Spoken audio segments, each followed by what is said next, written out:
దేవునికి స్తోత్రం. హల్లెలూయా. ఒక సంవత్సరం ప్రణాళికతో అనుదిన బైబిల్ పఠనం. ఈరోజు 18 అక్టోబర్ 2025. ఈ సంవత్సరంలో ఇది 291వ రోజు. ఈ రోజు కొరకు ఏర్పాటు చేయబడిన బైబిల్ వాక్య భాగాలు పాత నిబంధన యెషయా గ్రంథము 65, 66 అధ్యాయాలు మరియు కొత్త నిబంధన 2వ తెస్సలోనికీయులకు రాసిన పత్రిక 1వ అధ్యాయం. మొదటిగా పాత నిబంధన యెషయా గ్రంథము 65వ అధ్యాయం. నా యొద్ద విచారణ చెయ్యని వారిని నా దర్శనమునకు రానిచ్చితిని. నన్ను వెదకని వారికి నేను దొరికితిని. నేనున్నాను, ఇదిగో నేనున్నాను అని నా పేరు పెట్టబడని జనముతో చెప్పుచున్నాను. తమ ఆలోచనలను అనుసరించి చెడు మార్గమున నడుచుకొనుచు లోబడనొల్లని ప్రజల వైపు దినమంతయు నా చేతులు చాపుచున్నాను. వారు తోటలలో బలి అర్పణమును అర్పించుచు ఇటికల మీద ధూపం వేయుదురు. నా భయం లేక నాకు నిత్యము కోపం కలుగజేయుచున్నారు. వారు సమాధులలో కూర్చుండుచు రహస్య స్థలములలో ప్రవేశించుచు పంది మాంసం తినుచుందురు. అసహ్య పాకములు వారి పాత్రలో ఉన్నవి. వారు మా దాపునకు రావద్దు, ఎడముగా ఉండము, నీకంటే మేము పరిశుద్ధులమని చెప్పుదురు. వీరు నా నాసిక రంధ్రములకు పొగవలను దినమంతయు మండుచుండు అగ్ని వలన ఉన్నారు. యెహోవా ఇలాగ సెలవిచ్చుచున్నాడు, నా ఎదుట గ్రంథములో అది రాయబడి ఉన్నది. ప్రతీకారం చేయక నేను మౌనముగా ఉండను. నిశ్చయముగా వారు అనుభవించినట్లు నేను వారికి ప్రతీకారం చేసేదను.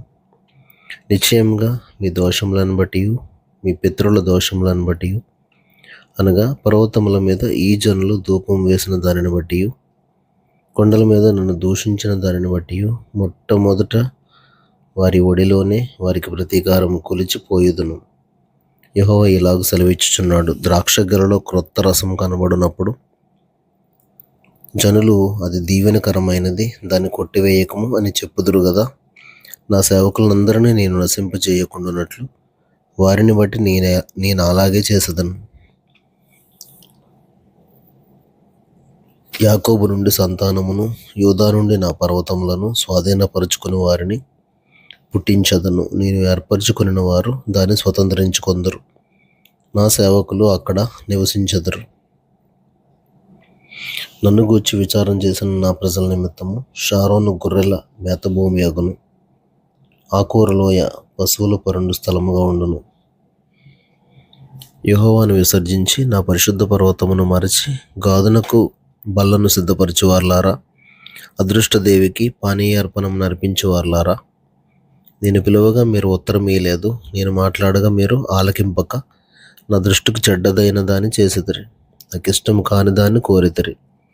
నేను ఖడ్గమును మీకు అదృష్టముగా నియమించుదును, మీరందరూ వధకు లోనగుదురు. కావున ప్రభువుకు యెహోవా ఇలాగ సెలవిచ్చుచున్నాడు, ఆలకించుడి. నా సేవకులు భోజనం చేయుదురు గాని మీరు ఆకలిగొనుదరు. నా సేవకులు పానం చేసెదరు గాని మీరు దప్పిగొనుదరు. నా సేవకులు సంతోషించెదరు గాని మీరు సిగ్గుపడెదరు. నా సేవకులు హృదయానందము చేత కేకలు వేసెదరు గాని మీరు చింతాక్రాంతులై ఏడ్చెదరు, మనోదుఃఖము చేత ప్రలాపించెదరు. నేను ఏర్పరచుకొనిన వారికి మీ పేరు శాపవచనముగా చేసిపోయెదరు. ప్రభువుకు యెహోవా నిన్ను హతం చేయును. ఆయన తన సేవకులకు వేరొక పేరు పెట్టును. దేశంలో తనకు ఆశీర్వాదం కలగవలనని కోరువాడు నమ్మదగిన దేవుడు తన్ను ఆశీర్వదింపవలనని కోరుకొనను. దేశంలో ప్రమాణం చేయవాడు నమ్మదగిన దేవుని తోడని ప్రమాణం చేయను. పూర్వము కలిగిన బాధలు నా దృష్టికి మరువబడను, అవి నా దృష్టికి మరుగవును. ఇదిగో నేను క్రొత్త ఆకాశమును క్రొత్త భూమిని సృజించుచున్నాను. మునుపటివి మరువబడును, జ్ఞాపకమునకు రావు. నేను సృజించుచున్న దాని గూర్చి మీరు ఎల్లప్పుడూ హర్షించి ఆనందించుడి. నిశ్చయముగా నేను యెరూషలేమును ఆనందమైన స్థలముగాను ఆనందకరమైన స్థలముగాను ఆమె ప్రజలను హర్షించు వారినిగాను సృజించుచున్నాను.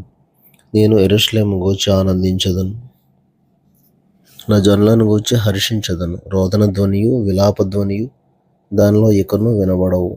అక్కడ ఇకను కొద్ది దినములే బ్రతుకు శిశువులు ఉండరు. కాలము నిండని ముసలివారు ఉండరు. బాలురు 100 సంవత్సరముల వయస్సు గలవారై చనిపోవుదురు. పాపాత్ముడై శాపగ్రస్తుడగవాడు సహితము 100 సంవత్సరములు బ్రతుకును. జనులు ఇండ్లు కట్టుకుని వాటిలో కాపురం ఉందరు. ద్రాక్ష తోటలు నాటించుకుని వాటి ఫలములను అనుభవింతురు. వారు కట్టుకున్న ఇండ్లలో వేరొకరు కాపురం ఉండరు. వారు నాటుకున్న వాటిని వేరొకరు అనుభవింపరు. నా జనుల ఆయుష్యము వృక్షాయుష్యమంత అగును. నేను ఏర్పరచుకున్న వారు తాము చేసుకున్న దాని ఫలమును పూర్తిగా అనుభవింతురు. వారు వృధాగా ప్రయాసపడరు. ఆకస్మికముగా కలుగు అపాయం నందుటికై పిల్లలను కనరు. వారు యెహోవా చేత ఆశీర్వదింపబడిన వారు అగుదురు. వారి సంతానపు వారు వారి యొద్దనే ఉందురు. వారికి ఇలాగున జరుగును. వారు వేడుకొనక మునుపు నేను ఉత్తరమిచ్చదను. వారి మనవి చేయుచుండగా నేను ఆలకించదను. తోడేలును గొర్రె పిల్లలను కలిసి మేయును. సింహము ఎద్దు వలె గడ్డి తినును. సర్పమునకు మన్ను ఆహారమగును. నా పరిశుద్ధ పర్వతములో అవి హాని అయినను నాశనమైనను చేయకుండాను అని యెహోవా సెలవిచ్చుచున్నాడు.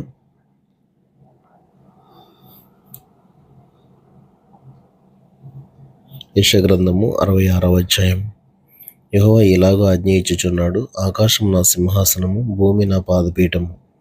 మీరు నా నిమిత్తము కట్టను ఉద్దేశించు ఇల్లు ఏపాటిది? నాకు విశ్రమ స్థానముగా మీరు కట్టను ఉద్దేశించున్నది ఏపాటిది? అవన్నీ నా హస్తకృత్యములు, అవి నా వలన కలిగినవని యెహోవా సెలవిచ్చుచున్నాడు. ఎవడు దీనుడై నలిగిన హృదయం గలవాడై నా మాట విని వణుకుచుండునో వానినే నేను దృష్టించుచున్నాను. ఎద్దును వధించేవాడు నరుని చంపువాని వంటి వాడే. గొర్రెపిల్లను బలిగా అర్పించేవాడు కుక్క మెడను విరిచేవాని వంటి వాడే. నైవేద్యం చేయువాడు పంది రక్తం అర్పించేవాని వంటి వాడే. ధూపం వేయువాడు బొమ్మను స్తుతించువాని వంటి వాడే. వారు తమకిష్టమైనట్లుగా త్రోవలను ఏర్పరచుకొనిరి. వారి అసహ్యమైన పనులు తమకే ఇష్టముగా ఉన్నవి. నేను పిలిచినప్పుడు ఉత్తరమిచ్చేవాడు ఒకడును లేకపోయాను. నేను మాట్లాడినప్పుడు వినువాడు ఒకడును లేకపోయాను. నా దృష్టికి చెడ్డదైన దాన్ని చేసిరి, నాకు ఇష్టం కాని దాన్ని కోరుకొనిరి. కావున నేనును వారిని మోసంలో ముంచుదును.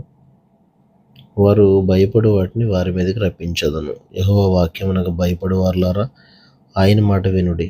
మిమ్మల్ని ద్వేషించుచు నా నామమును బట్టి మిమ్మల్ని త్రోసివేయు మీ స్వజనులు మీ సంతోషము మాకు కనబడినట్లు యెహోవా మహిమనందును గాక అని చెప్పుదురు. వారే సిగ్గునందుదురు. ఆలకించుడి. పట్టణములో అల్లరిధ్వని పుట్టుచున్నది. దేవాలయం నుండి శబ్దం వినపడుచున్నది. తన శత్రువులకు ప్రతీకారం చేయుచుండు యెహోవా శబ్దం వినపడుచున్నది.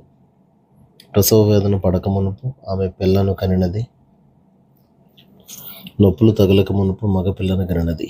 అట్టి వార్త ఎవరు వినియుండిరి? అట్టి సంగతులు ఎవరు చూచిరి? ఒక జనమును కనుటకు ఒకనాటి ప్రసవ వేదన చాలునా?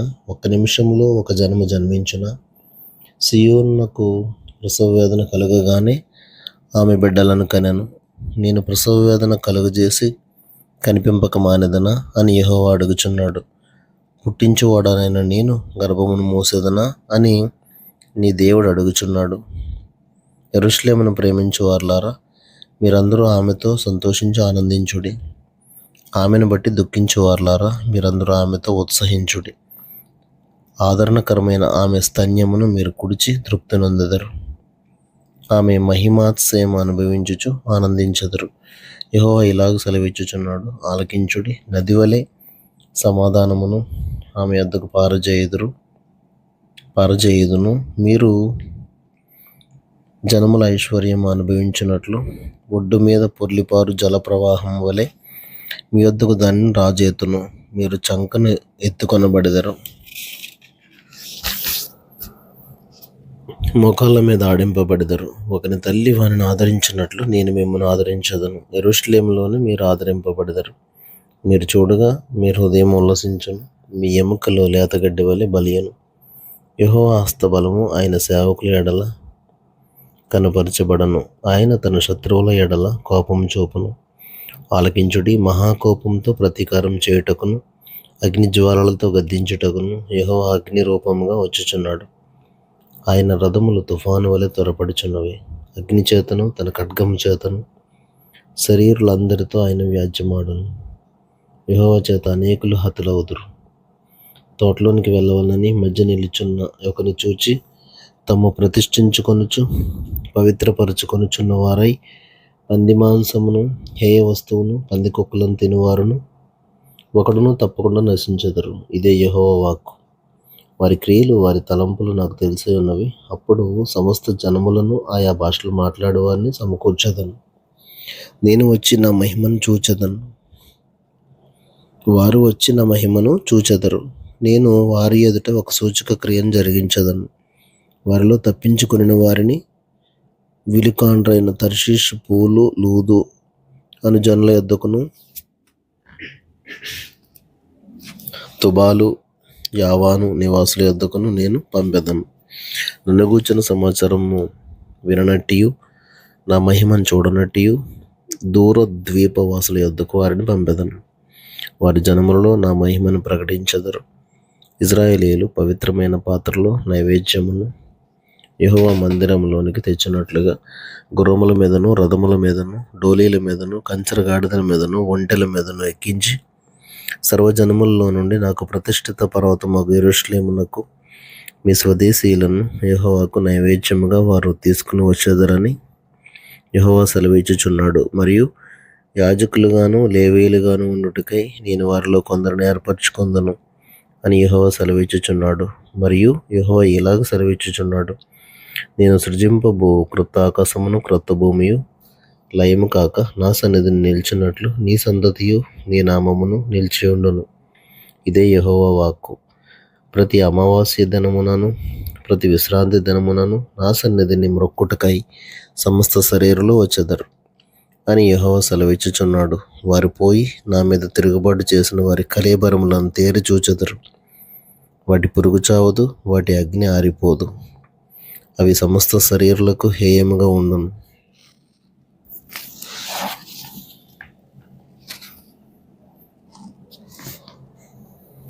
క్రొత్త నిబంధన.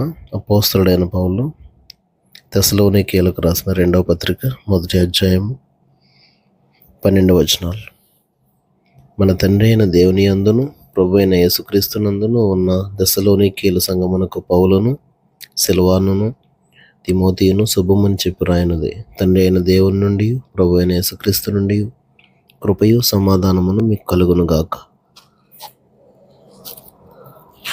సహోదరులారా, మేమెల్లప్పుడూ మిమ్మల్ని గూర్చి దేవునికి కృతజ్ఞతాస్తుతులు చెల్లించుటకు బద్ధులమై ఉన్నాము. ఇది యుక్తమే. ఎలయనగా మీ విశ్వాసము బహుగా అభివృద్ధి పొందుచున్నది. మీ అందరిలో ప్రతివాడును ఎదుటివాని ఎడల చూపు ప్రేమ విస్తరించుచున్నది. అందువలన మీ హింసలన్నిటిలోనూ, మీరు సహించుచున్న శ్రమలలోనూ మీ ఓర్పును, విశ్వాసమును చూచి మేము దేవుని సంఘములలో మీ యందు అతిశయపడుచున్నాము. దేని కొరకు మీరు శ్రమపడుచున్నారో ఆ దేవుని రాజ్యమునకు మీరు యోగ్యులని ఎంచబడి నిమిత్తము మీరిట్లు ఓర్చుకొనుట దేవుని న్యాయమైన తీర్పునకు స్పష్టమైన సూచన అయి ఉన్నది. ప్రభువైన యేసు తన స్వభావమును కనబరచు దూతలతో కూడా పరలోకము నుండి అగ్నిజ్వాలలో ప్రత్యక్షమై దేవుని ఎరుగని వారికిని, మన ప్రభువైన యేసు సువార్తకు లోబడిన వారికిని ప్రతిదండన చేయనప్పుడు మిమ్మల్ని శ్రమపరచు వారికి శ్రమయు, శ్రమ పొందుచున్న మీకు మాతో కూడా విశ్రాంతియు అనుగ్రహించుట దేవునికి న్యాయమే. ఆ దినమున తన పరిశుద్ధుల యందు మహిమపరచబడుటకును విశ్వసించిన వారందరి యందు ప్రశంసింపబడుటకును ప్రభు వచ్చినప్పుడు అట్టివారు ఆయన సముఖము నుండి, ఆయన ప్రభావమందలి మహిమ నుండి పారదోలబడి నిత్య నాశనమును దండన పొందుతారు. ఎలయనగా మేము మీకు ఇచ్చిన సాక్ష్యం మీరు నమ్మితిరి. అందువలన మన దేవుని యొక్కయు ప్రభువైన యేసుక్రీస్తు యొక్క కృప చొప్పున మీ యందు మన ప్రభువైన యేసునామమును ఆయన యందు మీరును మహిమ నొందునట్లు మేలు చేయవలనని మీలో కలుగు ప్రతి ఆలోచనను, విశ్వాసయుక్తమైన ప్రతి కార్యమును బలముతో సంపూర్ణము చేయుచు మన దేవుడు తన పిలుపునకు మిమ్మల్ని యోగ్యులుగా ఎంచునట్లు మీ కొరకు ఎల్లప్పుడూ ప్రార్థించుచున్నాం. దేవుడు తన పరిశుద్ధ వాక్యమును మన వెనికిడిలో దీవించునుగాక. ఆమేన్.